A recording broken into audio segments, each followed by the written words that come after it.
রাহিম, করিম, তুমি কি জানো নবীদের কাজ আসলে কি ছিল? কুরআনে তো অনেক জায়গায় আল্লাহ বলেছেন। করিম: হ্যাঁ রে। কুরআনে আল্লাহ বারবার বলেছেন, তোমার কাজ শুধু স্পষ্টভাবে পৌঁছে দেওয়া গি। সূরা নাহল ১:৬-৮-২। রাহিম: মানে নবীর দায়িত্ব ছিল শুধু বার্তা পৌঁছানো?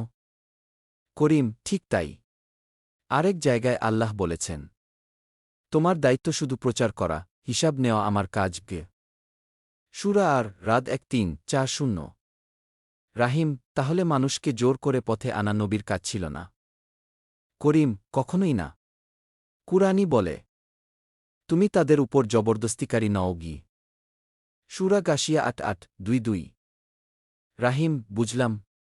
নবীর প্রধান দায়িত্ব ছিল আল্লাহর ওহী পৌঁছে দেওয়া, শিক্ষা দেওয়া এবং সতর্ক করা। করিম: হ্যাঁ, তাই তো আল্লাহ বলেছেন, আমি আপনাকে পাঠিয়েছি সুসংবাদদাতা ও সতর্ককারী হিসেবে গি। সূরা ফাতির ৩:৫-২-৪। রাহিম: সাবহানাল্লাহ।